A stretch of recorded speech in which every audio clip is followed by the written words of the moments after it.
నమస్తే, welcome to red TV. ఈరోజు మనతో పాటు సీనియర్ ఫైనాన్షియల్ అడ్వైజర్ జీవి సత్యనారాయణ గారు ఉన్నారు. సో సార్తో మాట్లాడి స్టాక్ మార్కెట్ గురించి, ఎందులో ఇన్వెస్ట్ చేస్తే బెటరు, అసలు బిగినర్స్కి ఎటువంటి స్టాక్స్లో ఇన్వెస్ట్ చేయాలి, సో ఎంత లాభం వస్తుంది, ఇటువంటి విషయాలన్నీ కూడా అడిగి తెలుసుకుందాం.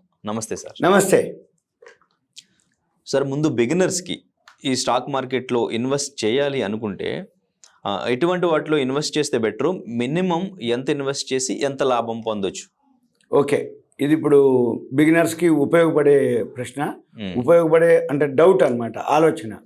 ఏదైనా పని చేయాలి అనగానే ఫస్ట్ అంటే ఉదాహరణకి ఓ షాప్ పెట్టాలి. షాప్ పెట్టాలనగానే పెడతాడా? కాదు. ఆ జిహెచ్ఎంసీ లైసెన్సో లేకపోతే సేల్స్ ట్యాక్స్ నుంచి ఒక లైసెన్స్ లాంటిది, అంటే ఏపీజీఎస్టీ ఏదైతే ఉందో, ఎవరెవరు ఏ బిజినెస్ చేస్తారో దానికి సంబంధించిన సర్టిఫికెట్లు తీసుకోవాలి. అలానే మన షేర్ మార్కెట్లో కూడా ఎవరైతే ఎంటర్ కాదలుచుకున్నారో ముందుగా ఫస్ట్ డీమ్యాట్ అకౌంట్ అని ఒకటి ఓపెన్ చేయాలి.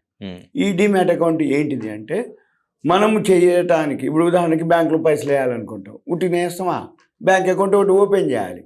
వాళ్ళని బట్టి, అంటే ఎస్బీఐ అకౌంట్, సేవింగ్స్ అకౌంట్ అని, కరెంట్ అకౌంట్ అని, కార్పొరేట్ అకౌంట్ అని ఏదైతే అకౌంట్ ఉంటుందో, అలానే మన షేర్ మార్కెట్లో కూడా బిగినర్స్ ఎవరైతే ఎంటర్ కాదలుచుకున్నారో ముందు డీమ్యాట్ అకౌంట్ అని ఒకటి ఓపెన్ చేయాలి. డీమ్యాట్. ఈ డీమ్యాట్ అకౌంట్ వల్ల ఏం జరుగుతుంది అంటే, ఇప్పుడు మనం డ్రైవింగ్ చేయాలి, డ్రైవింగ్ లైసెన్స్ తీసుకోవాలి. డ్రైవింగ్ లైసెన్స్ తీసుకోవాలంటే ముందు లెర్నింగ్ లైసెన్స్ తీసుకోవాలి, తర్వాత పర్మనెంట్. ఇలానే మన మార్కెట్లో కూడా డీమ్యాట్ అకౌంట్ ఒకటి ఓపెన్ చేయాలి.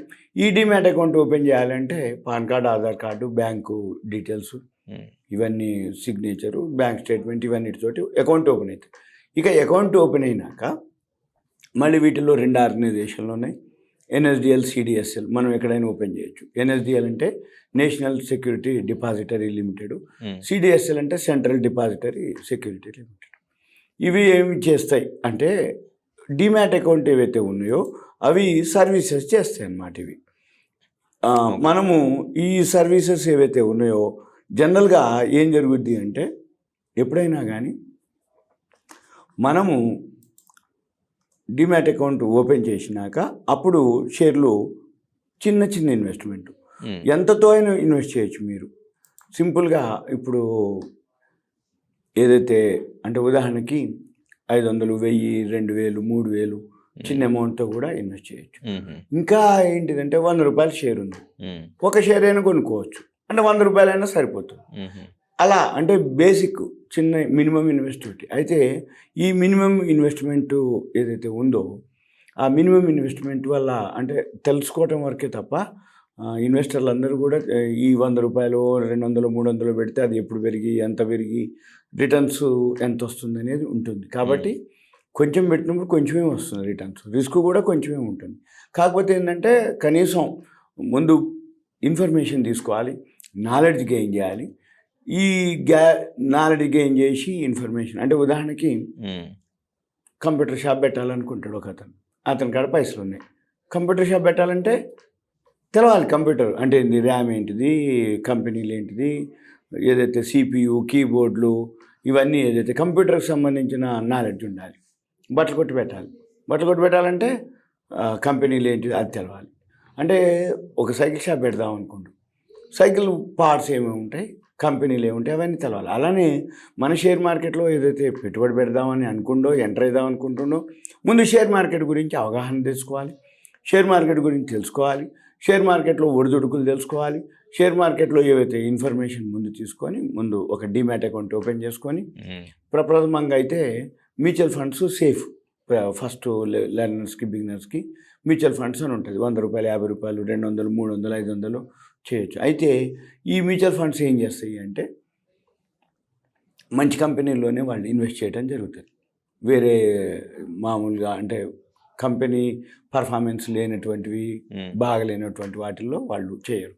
అంటే సింపుల్గా ఏమంటారంటే ఏ గ్రూప్ షేర్స్ అంటారు వాటిని. నిఫ్టీ 50, సెన్సెక్స్ 30 ఏ గ్రూప్ షేర్స్ ఏవైతే కొన్ని ఉంటాయి, ఒక 700 ఉంటాయి. దాంట్లో మళ్ళీ ఫిల్టర్ చేసి 200-300 కంపెనీల వరకే వాళ్ళు ఇన్వెస్ట్ చేయడం జరుగుతుంది. అందుకని ఫస్ట్ ఏం చేయాలంటే మ్యూచువల్ ఫండ్స్లో ఇన్వెస్ట్ చేయడం బెస్ట్. సబ్జెక్ట్ నాలెడ్జ్ వచ్చినాక షేర్ మార్కెట్లోకి రావటం అనేది ఉత్తమం. అయితే ముందు డీమ్యాట్ అకౌంట్ అనేది ఒకటి ఓపెన్ చేయాలి. డీమ్యాట్ అకౌంట్ ఓపెన్ చేసుకోవాలి. సింపుల్గా ఏం లేదు, బ్యాంక్ అకౌంట్ మాదిరి ఒక డీమ్యాట్ అకౌంట్. షేర్లు ఏం కొన్నా కానీ ఆ డీమ్యాట్ అకౌంట్లో హోల్డింగ్లో ఉంటాయి. ఆ హోల్డింగ్ అంటే ఏంటి, స్టోర్ అనమాట. మనం గోడౌన్ మాదిరి అందులో దాచిపెడతారు. ఏవి మనం కొనుక్కున్న డీమ్యాట్ మనం బై చేస్తాం ₹100, ఆ షేరు డీమ్యాట్లోకి వెళ్ళిపోతుంది. అంటే మనం కొన్న తర్వాత అమౌంట్ పే చేస్తే, అంటే అమౌంట్ పే చేశాకే కొనటం అయింది. ఇప్పుడు సిస్టమ్ అంతా కూడా మన అకౌంట్లో పైసలు ఉంటేనే కొంటుంది, మన అకౌంట్లో షేర్లు ఉంటేనే అమ్ముతారు. అయితే మన అకౌంట్లో పైసలు ఉన్నప్పుడు కొన్నప్పుడు ఆ షేర్లు ఏమవుతాయి, డీమ్యాట్లోకి వెళ్ళిపోతాయి.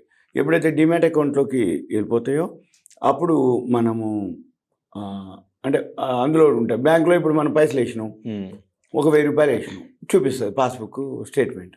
మళ్ళీ ఇంకో 500 వేసినాం, చూపిస్తుంది. అలానే మనం కూడా డీమ్యాట్లో షేర్లు వెళ్తాయి. మళ్ళీ ఇంకొన్ని కొన్నాం, దానికి యాడ్ అయిపోతాయి. ఇంకో కంపెనీ కొన్నాం, ఆ కంపెనీ చూపిస్తుంది, ఈ కంపెనీ. ఇప్పుడు చాలా ఈజీ అయిపోయింది, యాప్లు కూడా వచ్చేసినాయి. మనం డీమ్యాట్లో ఎన్ని షేర్లు ఉన్నాయి, ఎన్ని కొన్నాం, ఎప్పుడు కొన్నాం, ఎంత కొన్నాం, వాటి మీద లాభం ఎంత, నష్టం ఎంత, అవన్నీ కూడా ఇప్పుడు చూపిస్తుంది. కాబట్టి ఫస్ట్ ఎవరైతే బిగినర్స్ ఉందో ముందు డీమ్యాట్ అకౌంట్ అనేది ఒకటి ఓపెన్ చేయాల్సిన అవసరం ఉంటుంది. Okay sir. అయితే ఇప్పుడు ఆ బిగినర్స్ ఎటువంటి షేర్లో ఇన్వెస్ట్ చేయాలి ఫస్ట్ ఆఫ్ ఆల్? అండ్ ఇంకా మ్యాక్సిమం ఇప్పుడు మనకి మంత్కి వచ్చేసరికి ఒక రోజు ఒక ₹1000 సంపాదించాలి అంటే ఎటువంటి ప్రాసెస్? అది వేరు. మళ్ళీ రోజు ఒక ₹1000 సంపాదించాలంటే అతనికి సబ్జెక్ట్ మీద గ్రిప్ రావాలి. దాన్ని ఇంట్రాడే అంటారు. ఇంట్రాడే అంటే రోజు ₹1000 సంపాదించాలంటే ఆయన వీటిలో కమోడిటీస్ ఉంటాయి, అగ్రికల్చర్ కమోడిటీస్ ఉంటాయి. అంటే గోల్డ్, సిల్వర్, కాపర్, అల్యూమినియం అని, చనా, మిర్చి, యాలకులు, ధనియాలు, పసుపు, పత్తి, డాలర్లు, యూరోలు, పౌండ్లు, మళ్ళీ మన మార్కెట్, షేర్ మార్కెట్, ఇవన్నీ కనుక సబ్జెక్ట్ మీద వస్తే రోజు ₹1000 సంపాదించాలంటే 10,000, 20,000, 50,000, 1 lakh ఉన్నా కానీ మనము సబ్జెక్ట్ మీద గ్రిప్ వచ్చినాకైతే చేసుకోవచ్చు. ఇంట్రాడే అంటారు దాన్ని. ఇంట్రాడే అంటే ఏ రోజుకి ఆ రోజు ఉదయం కొనుక్కొని సాయంత్రం లోపల మనము ఈక్విటీలో చేయొచ్చు, F&Oలు ఉంటాయి, ఆప్షన్స్ ఉంటాయి, తర్వాత కమోడిటీస్ ఉంటాయి, కరెన్సీ ఉంటుంది. అంటే కమోడిటీస్లో మళ్ళీ అదే గోల్డ్, సిల్వర్, MCX అంటాం. NCDX అంటే అగ్రికల్చర్ కమోడిటీస్, ఏ కమోడిటీస్ అయినా.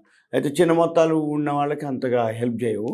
కొంచెం పెద్ద మొత్తం ఉన్న వాళ్ళు ఇంట్రాడే చేసుకోవచ్చు వాళ్ళ రిస్క్ని బట్టి. ఇప్పుడు సపోజ్ 1 lakh ఉందనుకోండి, రోజు 1000 అంటే నెల పేరు మీద 20 వర్కింగ్ డేస్ ఉంటాయి, 20, 21 అంటే 20,000 సంపాదించుకోవడం అంటే 20%. అయితే రోజు 50,000 కూడా సంపాదించవచ్చు. అప్పుడు ఏమవుతుంది, 50,000కి 20,000 సంపాదించడం అంటే 40% రిటర్న్స్. అలా కాకుండా 10, 20,000తో కూడా రోజు 1000 సంపాదించవచ్చు. అంటే రిస్క్ ఎక్కువ ఉంటుంది. ఆ రిస్క్తో పాటుగా మనము చేయగలగాలి, అప్పుడు వస్తుంటాయి. అయితే బాగా సబ్జెక్ట్ మీద ఉంటే తప్ప ఉండదు. ఎందుకంటే ఒకరోజు పెరుగుతుంది, ఒకరోజు పడుతూ ఉంటుంది మార్కెట్. మరి ఆ మార్కెట్ పెరిగిన రోజు ఎలా అయినా హోంవర్క్ చేయాలి, మార్కెట్ పడుతున్నప్పుడు ఎలా అబ్జర్వ్ చేయాలి, ఎలాంటి అనేది జాగ్రత్తగా చూడాలి. అంటే రోజు ₹1000 అనేది చేయొచ్చు, కానీ ఇంట్రాడే చేసే వాళ్ళకి సబ్జెక్ట్ మీద గ్రిప్ వస్తే తప్ప మామూలుగా ఇన్వెస్టర్కి అలా చేయకూడదు. ఇన్వెస్టర్ సింపుల్గా ముందు ఇన్వెస్ట్ చేయాలి. కంపెనీ బాగా పెరిగినాక మంత్లీ 5%, 10% అంటే ఒక చూసుకోవచ్చు, తెలిసిపోతుంది. ఇవాళ కొన్న ₹100కి ఒక 3-4 రోజుల తర్వాత 110 అయింది, ఒక 10% వచ్చినట్టు అమ్మేసుకోవటం, ఇలా చేయాలి.